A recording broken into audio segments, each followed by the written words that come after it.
Thank you. SDF forum తయారు చేసిన ఈ ప్రాతిపదిక I think has to be considered very seriously by the government. Covid తర్వాత the issue of school and education importance చాలా పెరిగింది. ఇప్పుడు కూడా అంచనా లేదు, లెక్కలు లేవు ఎంతమంది పిల్లలు బయట ఉన్నారో ఆఫ్టర్ కోవిడ్. పిల్లల్ని ట్రాకింగ్ చేసే విధానం కూడా లేదు. రోజు న్యూస్ పేపర్లో ఎక్కడో ఒక మూల ఒక అంశం వస్తుంది, బ్రిక్ కిల్స్లో పిల్లలు దొరికారని, లేకపోతే ఇంకేదో పత్తి తోటల్లో పిల్లలు ఉన్నారని. ఇప్పుడు సీజన్ వస్తుంది, సీజన్ వచ్చినప్పుడు స్కూల్స్ అన్నీ ఖాళీ అయిపోయి అన్ని పిల్లలందరూ బడి పిల్లలందరూ అగ్రికల్చర్లో వెళ్ళే సందర్భం కూడా ఉంటుంది. Every year August, September, October ఆ డేట్స్లో పిల్లలందరూ స్కూల్స్ ఖాళీ చేసి వెళ్ళిపోతారు. కానీ కోవిడ్ తర్వాత ఇంకా కొన్ని కొత్త ఇబ్బందులు కూడా వచ్చాయి, ఎస్పెషలీ ఫర్ ఓల్డర్ చిల్డ్రన్. ఇది వింటున్నాను కానీ స్టడీ అయితే లేదు, స్టడీ చేయవలసిందే. చాలామంది పిల్లలు 12 నుంచి 16 ఏళ్ళ వయసులో ఉన్న మగపిల్లలు ఆల్కహాల్కి అడిక్ట్ అయిపోయారు, సబ్స్టెన్స్ అబ్యూస్ గంజా అడిక్ట్ అయిపోయారు. స్కూల్కి వెళ్ళే ఏదైతే అలవాటు ఉందో అది పూర్తిగా పోయింది. స్మార్ట్ ఫోన్స్కి అడిక్ట్ అయ్యారు. పిల్లలు ఎలా ఉండాలో అలా లేరు ఈ మగపిల్లలు.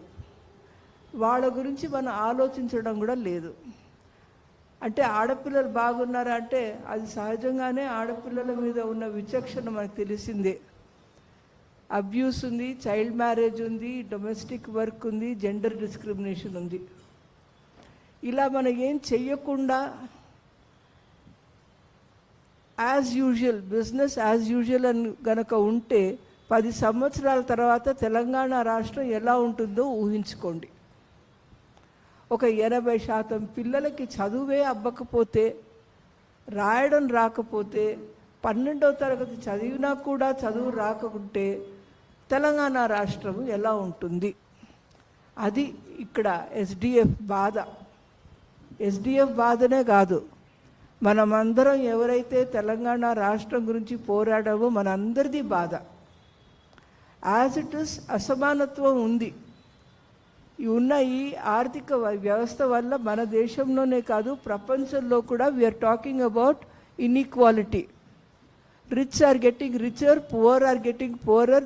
పెద్ద తారతమ్యం ఉంది బిట్వీన్ రిచ్ అండ్ పువర్. అది పోవాలంటే చదువు వల్లనే, విద్యా హక్కు వల్లనే. అది లేకపోతే అది పోవడానికి వేరే ఏ మార్గము లేదు. ఆ తారతమ్యం కనుక పోకపోతే సమాజం ఎలా ఉంటుందో కూడా ఊహించండి. పేదలకి ఉన్నవారికి ఆ తారతమ్యం ఎంత పెరుగుతుందంటే ఒక 10 సంవత్సరాలు ఇప్పుడే తెలుస్తుంది మన సమాజంలో ఎలా ఉందో.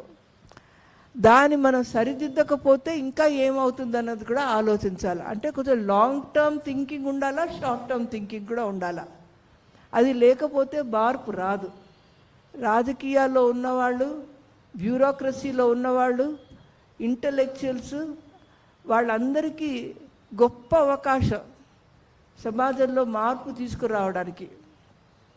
మనకి అన్ని అధికారాలు లేవు, మనం గొంతెత్తి నిలదీస్తాం, కానీ మార్పు చేసే ఆ పవర్ మనలో ఉంటే ఎంత బాగుంటుందో అనిపిస్తుంది అప్పుడప్పుడు. ఎవరికైతే ఉందో అధికారం వాళ్ళ కొంచెం దూరదృష్టి ఉండాలా, ఇమీడియట్ సెన్స్ ఆఫ్ అర్జెన్సీ కూడా ఉండాలా. కమింగ్ బ్యాక్ టు ఇది అంటే అన్ని తారతమ్యాలు, ఇన్జస్టిస్, ఇన్ఈక్వాలిటీ ఈ రిపోర్ట్లో ఉంది. అది చదువుతూ ఉంటే ఇది మనం ఒక 100 సంవత్సరాల క్రితం దేశం ఎలా ఉందో చదువు స్థితిగతులు అలాగే ఉందా అని కూడా అనిపిస్తుంది. ఒక్క 1 classroom schools 7,000. How can you call it school? ఒకే ఒక రూమ్ ఉండి దాని స్కూల్ అని అనడం కూడా నాకేమో బాగా అనిపించలేదు. టీచర్ లేకుండా బడులుంటే అది కూడా స్కూల్ అనడం బాగా అనిపించలేదు. పిల్లలు లేకుండా స్కూల్ అంటే అది కూడా స్కూల్ అనడం బాగా. ఈ ఎస్డిఎఫ్ రిపోర్ట్లో స్కూల్ అంటే ఏమిటి అన్నది చాలా స్పష్టంగా వచ్చింది. స్కూల్ అంటే ఎన్ని గదులు ఉండాలి, హై స్కూల్ అంటే ఎన్ని ఉండాలి, ఎన్ని తరగతి గదులు ఉండాలి, ఎంతమంది టీచర్లు ఉండాలి, ఏమేమి చదువు చెప్పాలి, స్కూల్ ఒక్క నిర్వచనం అన్నది దీంట్లో చూస్తుంటే మనకు చాలా చాలా స్పష్టంగా ఉంది. ఇది సమంజసమే, ఇది చెయ్యవచ్చు అనేది చాలా విత్ అనుభవంతో ఎస్డిఎఫ్ వాళ్ళు చెప్తున్నారు. నేను కూడా దానికి పూర్తిగా ఏకీభవిస్తున్నాను. ఈ మార్పులు తీసుకురావాల్సిందే. అంటే మార్పులు ఏవైతే సజెస్ట్ చేశారో ఈ ఎస్డిఎఫ్ రిపోర్ట్లో, they are all about systemic issues, systemic barriers. Education వ్యవస్థలో ఏమేమి మార్పులు తీసుకొని రావాలి, కూర్చొని పిల్లల్లో కాదు, టీచర్లో కాదు, మొత్తం ఎడ్యుకేషన్ వ్యవస్థలో మార్పు తీసుకొని రావాలి. ఇంకోసారి ఆలోచించాలి, పిల్లల పట్ల ఉండాలి, పిల్లల వైపు ఉండాలి, వాళ్ళ చదువు వైపు ఉండాలి అన్నది చాలా స్పష్టంగా వచ్చింది. So the first is issue of equality in education. Second issue is about systemic బ్యారియర్స్ని తీయడం. మూడోది education as a public good. అది కూడా చాలా స్పష్టంగా వచ్చింది ఈ రిపోర్ట్లో. ప్రైవేటీకరణ ఎలా డిస్టార్షన్స్ తీసుకొచ్చాయో ఎడ్యుకేషన్ సిస్టంలో, ప్రైవేటీకరణ వల్ల తారతమ్యాలు ఎలాగ పెరిగాయో, ప్రైవేటీకరణ వల్ల ఎక్స్క్లూషన్ ఎలా జరిగిందో అలా ఉండడానికి వీలు లేదు. ఎడ్యుకేషన్ ప్రపంచం అంతటా ఎక్కడైతే డెవలప్మెంట్ ఉండిందో అక్కడ మొత్తం education was a public good. Government బాధ్యత, స్టేట్ బాధ్యత, స్టేట్ ఇన్వెస్ట్మెంట్ చెయ్యాలి. ఆ సిస్టమిక్ లోపాలు పోవడానికి కూడా స్టేట్ బాధ్యత, స్టేట్ ఇన్వెస్ట్మెంట్ చెయ్యాలి. దీంట్లో లెక్కలు చేయడం, అది యాక్చువల్లీ మీరు అంటున్నారు లెక్కలు చూడండి 60 కోట్ల రూపాయలు, 60,000 కోట్ల రూపాయలు, అది లెక్క కూడా పెట్టకూడదు. దానికి ఎంత ఖర్చు, ఎన్ని ఖర్చు పెట్టాలో అన్ని ఖర్చులు పెట్టవలసిందే. Because that is an obligation. It is a state obligation, ఇది state duty. Right to education is a fundamental right. It is a duty and it has to be fulfilled. Education is a public good. It's not a private good. It has to be the responsibility of the state and state and state alone. And there is no way in which one can argue for privatization. Idem anyayamu. There is private after 10th class pillalaki there are more private schools than public schools. After 12th class there are no private, no government schools. Government degree colleges levu, university lo teacherlu leru. So how do you imagine a good Telangana state when there is no education at all, when there is only private? I think SDF document that talks about education as a public good has to be announced. So we are talking about equality of education. We are talking about systemic barriers. We are talking about education as a public good. And we are saying make all investment that is necessary to get every child to school. పిల్లలందరూ బడిలో ఉండవలసిందే. ఇదేం చేయలేని పని కాదు.